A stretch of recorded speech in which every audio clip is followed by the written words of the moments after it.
Queridos, esse texto é um dos textos magnos acerca do oficialato, tanto do bispo, quanto do pastor, quanto do presbítero, e do oficialato do diácono.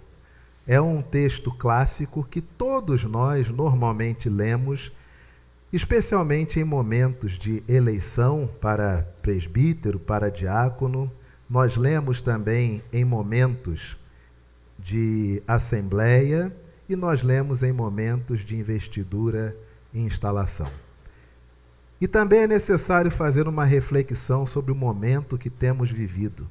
E eu faço uma pergunta a vocês nessa manhã. Alguém está entendendo alguma coisa da igreja evangélica no Brasil nos dias de hoje? Está tudo azul, gente? Está tudo tranquilo? Aonde tu pisa é local de paz, você é bem recebido, você é bem quisto. Eu, antigamente, tinha uma certa alegria de ser o pastor que menos sabia de coisas acerca de igreja evangélica brasileira. Para vocês terem uma ideia, só em 2008 ou 2009 eu fui descobrir que Diante do Trono era um ministério que tinha infinitos CDs. Eu achava que era um CD só. E que aquela música que a gente canta e fica repetindo seria o que lançou, mas eu achava que era um CD. Eu não sabia que era um grupo. Isso em 2008, 2009. E nunca me fez falta não, tá? Sempre fui pastor, tranquilo, uma boa. Só que, agora com as redes sociais, fui apresentado a uma coisa chamada Instagram. E no Instagram tem uma página que ela se dedica a só mostrar o que ocorre nas igrejas. E eu, que não sabia de nada nem de coisa nenhuma, resolvi seguir essa página para me inteirar. E eu confesso a vocês que o escândalo me foi tão grande que teve um dia que eu fiquei mal. Sabe aquele dia que você quer ficar em casa, aí tua esposa, tá tudo bem? Não, tudo bem, tudo bem. A filha quer brincar e você olha assim, meu Deus, que futuro vai ter essa criança com essas coisas que eu estou vendo aqui, Jesus? Igrejas históricas pentecostais que outrora eram referências em batalha espiritual, hoje são igrejas que resolvem suas questões na justiça comum. Cidades no interior, que antigamente nós pensávamos, né? O interior, a coisa é mais tranquila, etc. Eu vi vídeos de vice-presidente de ministério tendo que ficar na frente de porta de igreja que estava em correntes para impedir que pastor que foi afastado, reunido com um grupo de pessoas da igreja, invadisse o local porque ele ainda tinha a chave para tomar posse do local a qual ele foi expulso.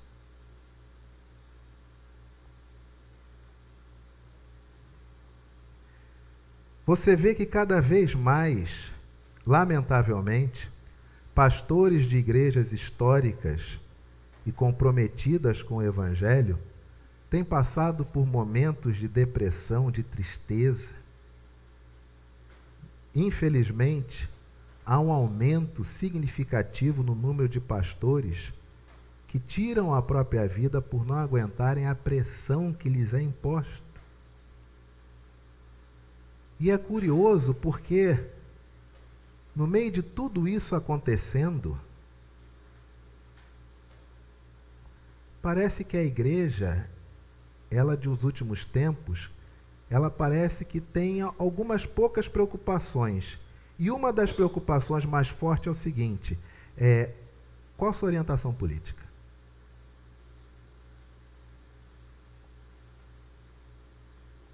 Questões decididas na justiça comum.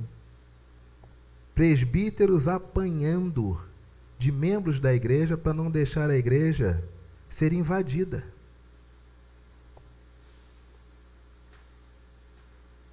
Pastores tirando a própria vida. E parece que a igreja está preocupada com o seguinte, qual a sua orientação política? Que dependendo do que você for, eu vou lá. Dependendo do que você for, eu não vou lá. E vou até queimar o local e quem vai.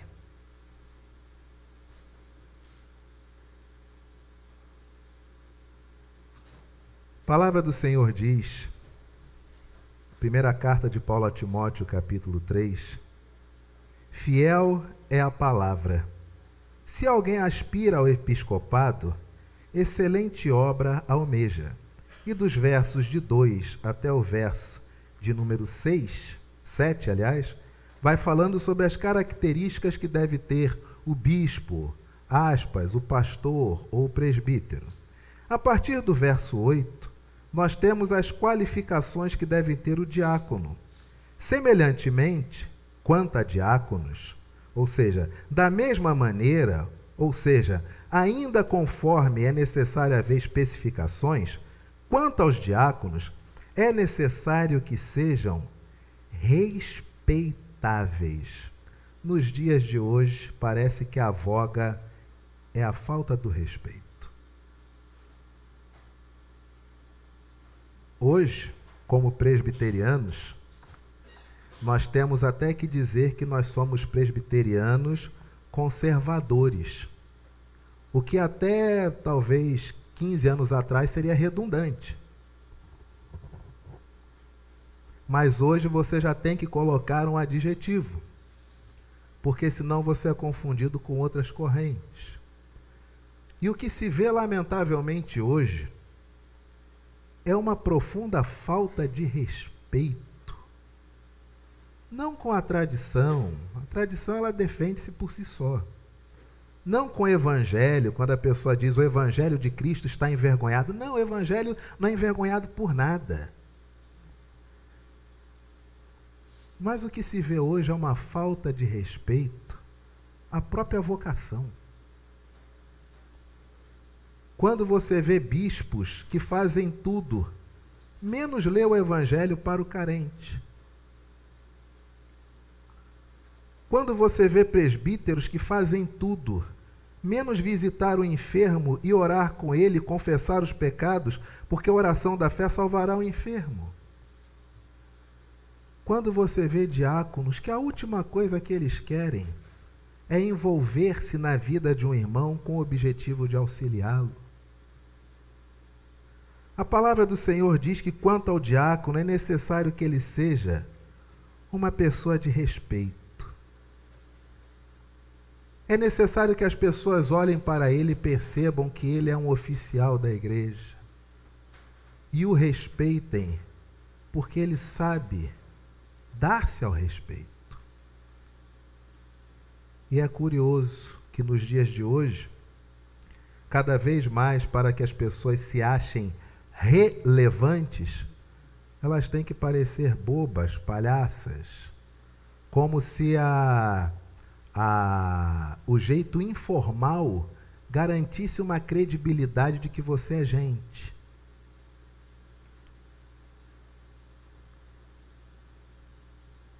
E entenda, não estou nem entrando no mérito de roupa, isso aqui é só pano.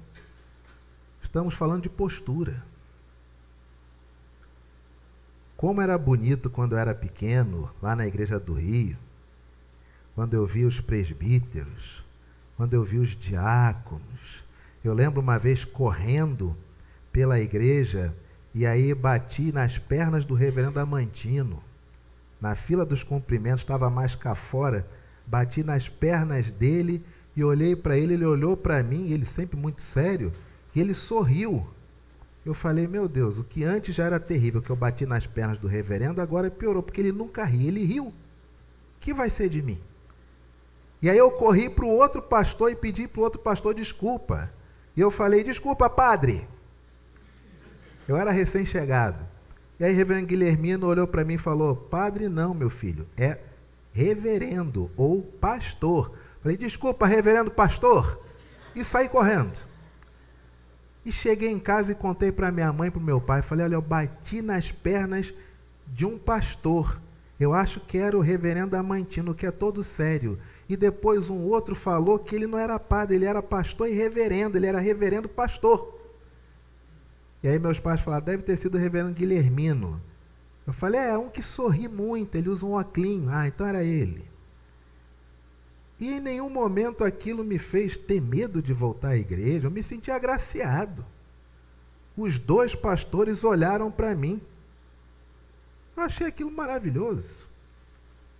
Quando adolescente, eu me lembro que eu tinha uma meta na minha casa, que era nunca dar trabalho para o reverendo, porque o reverendo era tão ocupado que eu não queria que ele se ocupasse de vir à minha casa se ele tinha outras coisas importantes a fazer. E para mim eu sempre me gabei disso, eu nunca precisei receber visita de pastor, graças a Deus, sempre teve tudo bem.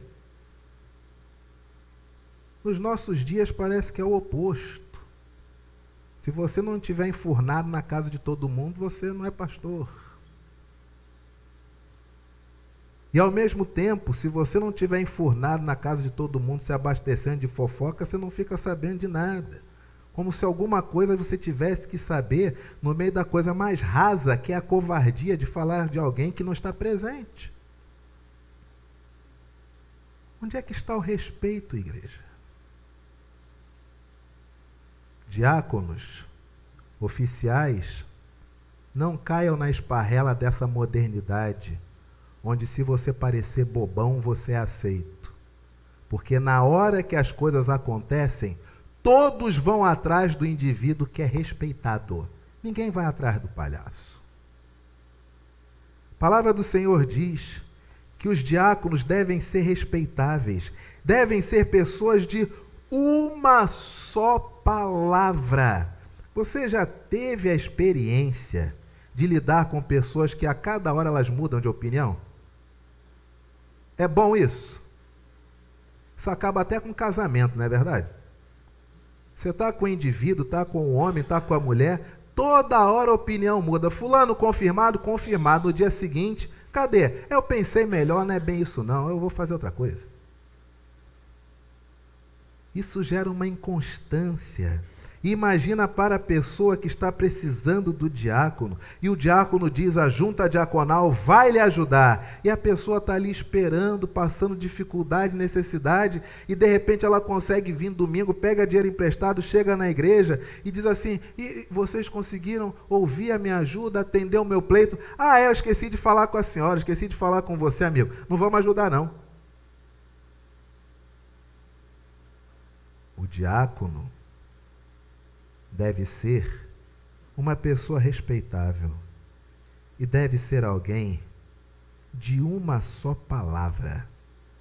O diácono não pode ser inclinado a muito vinho. Ele pode inclinar-se, mas não pode ser a muito.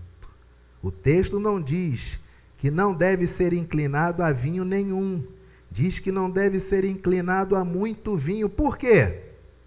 Porque o álcool, meus queridos, ele tem um poder de dar a impressão que quando você o ingere, seus problemas somem. E o que acontece? Se antes era um uso puramente recreativo, uma sensação, um bem-estar, um paladar agradável, ele aos poucos vai começando como válvula de escape para as pressões. Aí o indivíduo se sente pressionado pelo casamento, vai para o vinho. Se sente pressionado no trabalho, vai para o vinho. Se sente pressionado pela igreja, vai para o vinho. Se sente pressionado na criação dos filhos, vai para o vinho.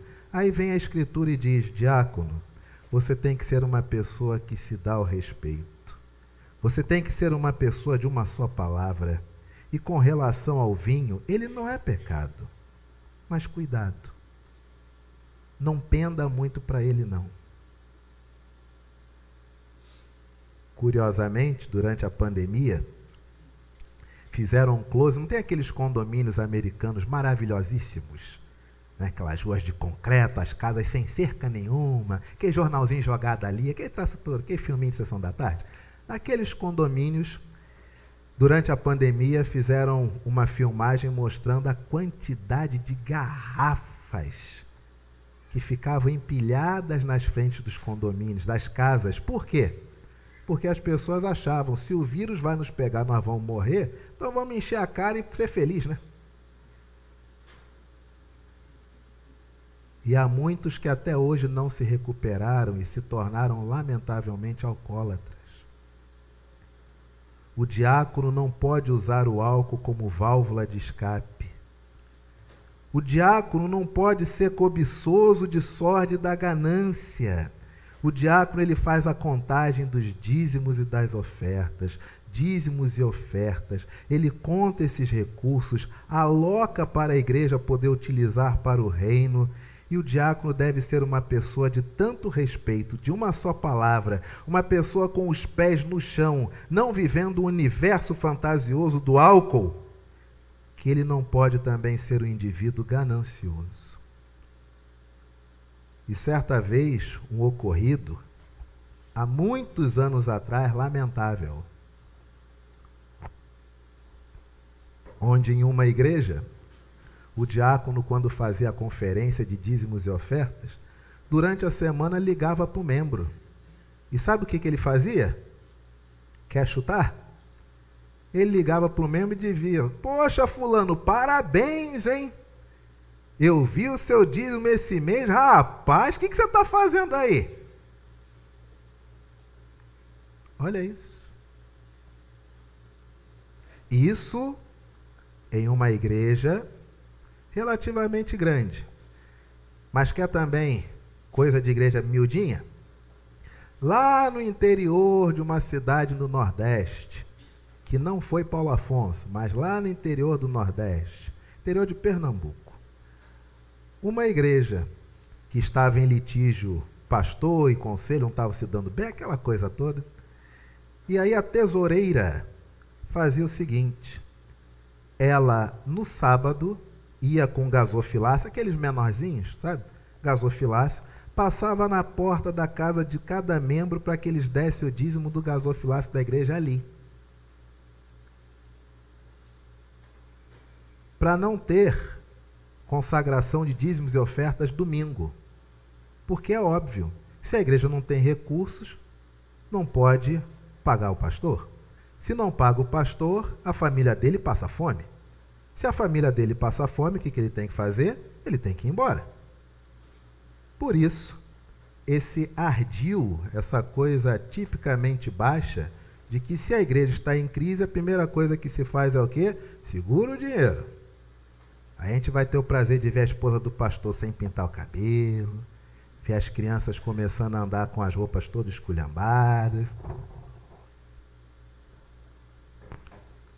A gente vai começar a ver o pastor emagrecendo, que ele vai ter que andar a pé, não tem mais Rio Card, não tem Jaé.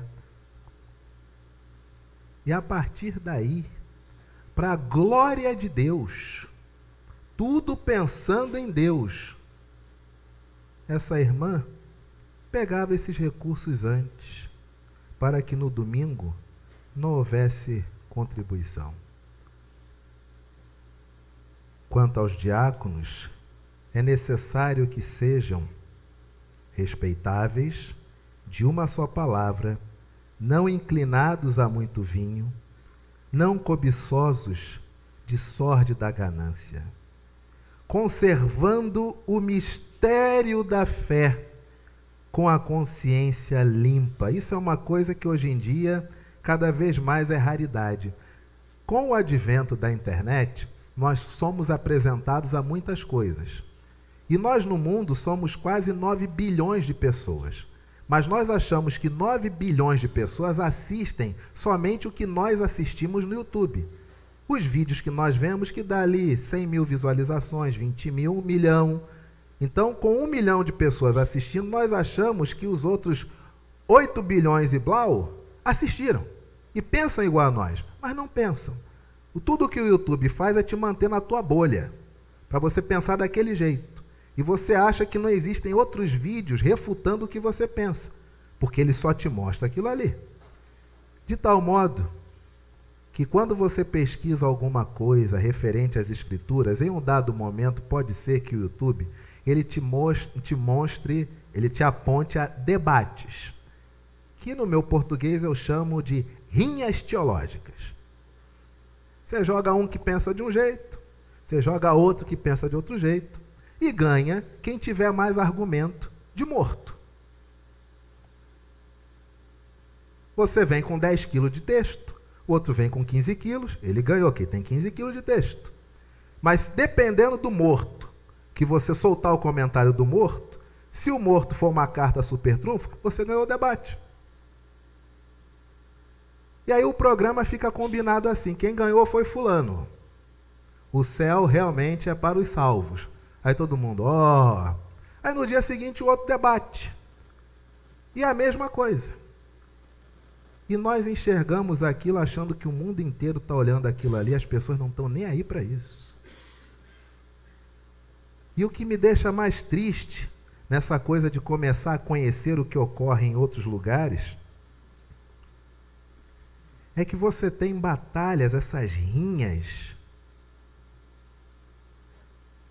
onde parece que as pessoas enlouqueceram a tal ponto que elas não vivem mais no mundo que eu e você vivemos. Elas sabem tudo sobre o céu, mas elas não têm tempo para orar com você se te encontrar na rua. Elas sabem o sobrenome dos arcanjos, mas ela não dá R$1 para o mendigo tomar uma sopa. Elas conseguem ter na cabeça o argumento, o comentário de milhares de teólogos que já morreram.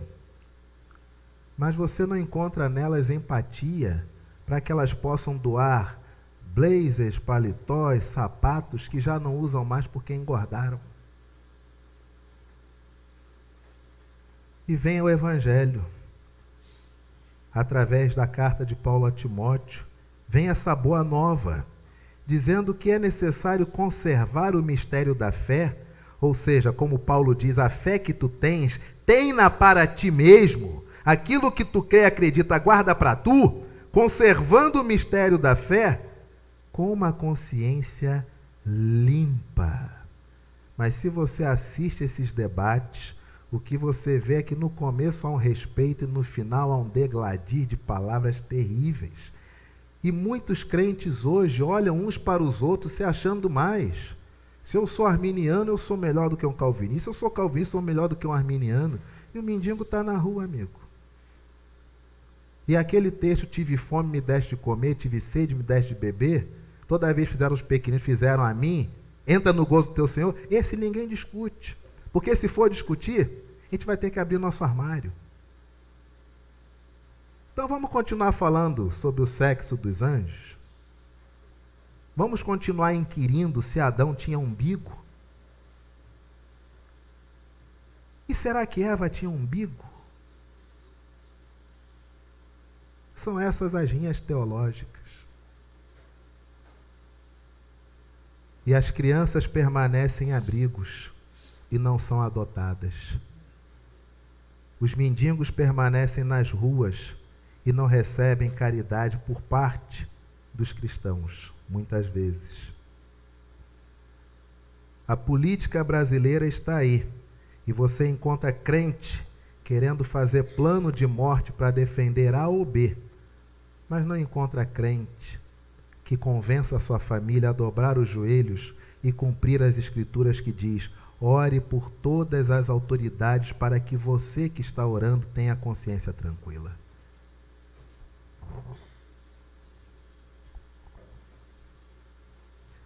Conservar o mistério da fé é necessário conservar com uma consciência limpa, que em nada se sente acusado, porque em tudo procura cumprir as Escrituras. Se Cristo morreu por mim, a primeira coisa que faço é olhar para aquele que está ao meu lado como meu próximo. A primeira coisa que faço é amar a Deus sobre todas as coisas. A primeira coisa que faço é amar a mim mesmo. E em cima disso tudo vai se derivar. Eu não apago uma coisa para ser outra. Tudo que sou deriva do amor a Deus, do amor ao próximo e do amor a si mesmo. Quer ter uma consciência limpa? Passe pelo escrutínio dos seus pensamentos o resumo de todos os mandamentos. Aquilo que você está pensando acerca de outrem, passa pelo amor a Deus? Passa pelo amor ao próximo? Passa pelo amor a si? Ou não tem nada a ver com isso? É necessário conservar o ministério da fé com a consciência limpa, queridos. E a palavra do Senhor diz que também, no verso 10, também sejam estes primeiramente, o quê?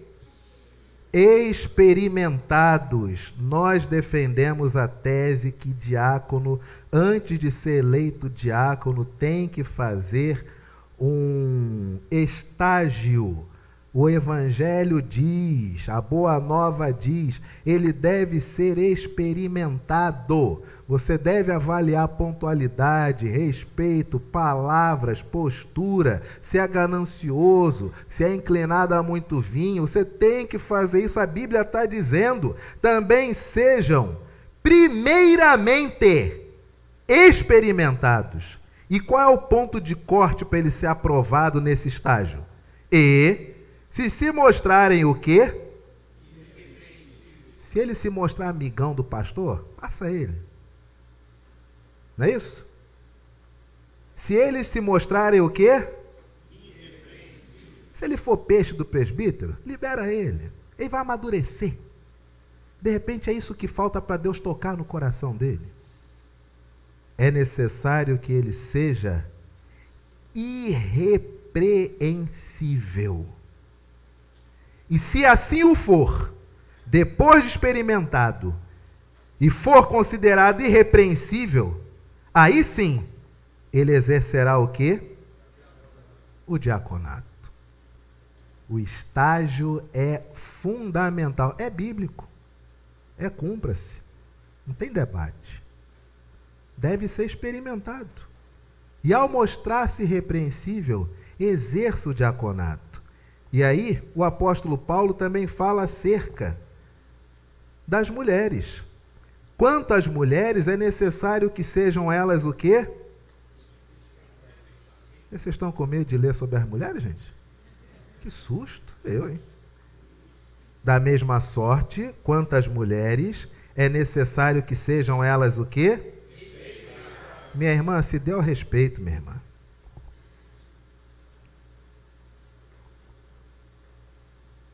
Você é uma filha de Deus. Você é uma mulher cheia do Espírito Santo. Se você não der o tom do seu próprio respeito, ninguém vai dar por você não, minha querida. Se dê o respeito. Não permita que ninguém rebaixe você a um estado ou a um estágio que nunca foi o que Deus determinou para a sua vida. Dê-se ao respeito. Cada vez mais mulheres se envolvem em relacionamentos abusivos. E relacionamentos abusivos, normalmente nós pensamos, né? Ah, com companheiro. Não, hoje em dia tem companheira. E pasmem, há relacionamentos abusivos em locais de trabalho. Há relacionamentos abusivos de filhos para com os pais. Há relacionamentos abusivos entre colegas de colégio, de faculdade, etc. E você, marido, não percebe, mas tua mulher está acumulando essa pilha toda de coisa ruim, porque ela está sofrendo um relacionamento abusivo. Ela tem contato com pessoas narcisistas, que o tempo todo o prazer parece que é botar o indivíduo lá para baixo. A graça dele é humilhar o outro e todo mundo ri e não percebe. Minha irmã, se você não der o tom de como deve ser o seu relacionamento, não tem quem vai dar o tom por você, não. É necessário dar-se ao respeito. Está na Bíblia, minha querida. Olha o que diz a palavra do Senhor. É necessário que sejam respeitáveis, não maldizentes. Minha irmã, não caia na esparrela de replicar a desgraça alheia. Quando o indivíduo chega para você e diz: "Ih, fulana, você quer saber quem se deu mal?" Você pode responder: "Eu, se ouvir essa fofoca, forte abraço." Não replique a maldade alheia. Dificuldade nossa hoje é que nós temos um problema, né? Você está em um grupo, aí o grupo começa a falar mal de alguém, e você fica aquela coisa: se eu for embora vão falar mal de mim, então eu vou ficar. Como se não falassem mal de você. Aí tu fica ali, achando que está fazendo contenção de reputação.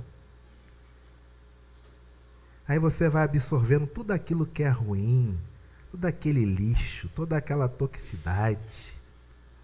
E quantos relacionamentos têm sido prejudicados pelo disse-me-disse?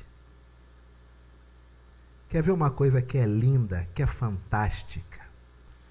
É quando você chega para um indivíduo, ou minha mulher, do qual você não topa de jeito nenhum, você diz, fulano, queria conversar com você. Eu queria ser muito honesto, eu lhe fiz alguma coisa que eu te acho uma pessoa intragável.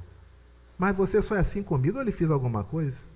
E a pessoa diz, não, pelo contrário, eu gosto muito de você. Por que você me acha intragável? Porque eu ouvi isso, isso e isso. Fulano, nunca falei isso não. E faz o seguinte, liga no Viva Voz aí, vamos fazer essa cariação? Quando sou eu digo, nem precisa mais, me perdoa, me dá um abraço aqui, um beijo no rosto, somos irmãos. Acabou. Nos nossos dias, nós somos o tempo todo retroalimentados pelo mal do próximo. Conversando com um pastor amigo, uma vez ele me encontrou no centro e falou o seguinte, ih, rapaz, estou sabendo de reverendo fulano, tem um negócio ruim para falar. Eu respondi, olha, a novidade seria a gente falar bem de alguém, porque hoje em dia a gente só fala mal dos outros. A gente tem que marcar na nossa agenda, vamos sentar para falar bem de alguém. Porque o normal hoje está sendo o espinafrate. Ninguém presta mais. Minha irmã, não caia nessa esparrela. Olha o que diz a palavra do Senhor. É necessário que as mulheres sejam respeitáveis, não maldizentes, temperantes. Ah, minha querida, se você não edifica a casa acaba. Quem dá o tom, quem dá o tempero, quem disse está doce, está salgado, quem disse azedou, quem disse aguou demais, quem é você, minha querida. Seja uma mulher temperante, é você que dá o tempero do esquema todo. Você que toca a bola do meio de campo, é você que organiza a jogada. Se você não for temperante, muito pelo contrário, se você for daquela pessoa que alega ser intensa, de muita intensidade, que muitas vezes só é um adjetivo para esconder um transtorno borderline, se você for dessas, sua casa vai ser o caos. Mas a mulher, quando é temperante, meu Deus, que diferença que faz. Meu Deus. A mulher nos ganha, na maioria das vezes, no silêncio. Você chega, às vezes, chateado, confuso, alguma coisa sem entender errado, você esbraveja, a mulher está parada te olhando. Aí você fica ali, olha de novo, se desarma. Peraí, o que eu fiz? Desculpa. O que foi que aconteceu? Fala a sua versão. Ela respira fundo, conta, e você, ih, meu amor, me diz, eu entendi tudo errado. Agora, quando os dois querem arengar, querem brigar, aí não tem tempero, não tem panela, não tem comida, não tem mais nada, é só desgraça. Sejam, diz a palavra do Senhor, temperantes e fiéis em... Mulheres, verso 11, leiamos. Pedir para algum diácono já chamar nossas crianças, por favor. Leiamos, irmãs. Da mesma sorte, quanto a mulheres, é necessário que sejam elas o quê? Que mais? Que mais? E fiéis em? Minha irmã, dê o exemplo ao seu marido. Ele é mão fechada? Dê o exemplo ao seu marido. Tem marido que riu, rapaz. Confessou que é mão fechada. Cuidado com prisão de ventre, tá? Mão fechada. Psicologia explica. Seu marido é mão fechada, você vai ser o exemplo. Todo domingo, seus filhinhos vão vir com o envelopinho aberto. E você vai pedir para o seu marido ensinar eles o que é a fidelidade nos dízimos e ofertas. Seu marido está sempre apressado, você vai dar o exemplo. Você vai botar todo dia a criança no colo dele e vai dizer, vamos orar como família? Você pode orar pelo seu filho? E ai dele se ele disser que não quer. Aí, meu amigo, é o Deus Yahvé que vai lidar com ele. Aí você bota o outro filho no colo, você pode orar pelo seu outro filho? Agora você pode orar por mim? Agora podemos orar e ir trabalhar? É todo dia. É todo dia.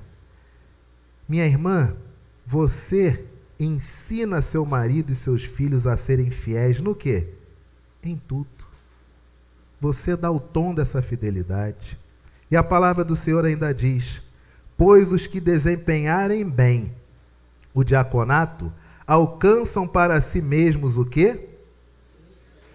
Justa e muita na fé em...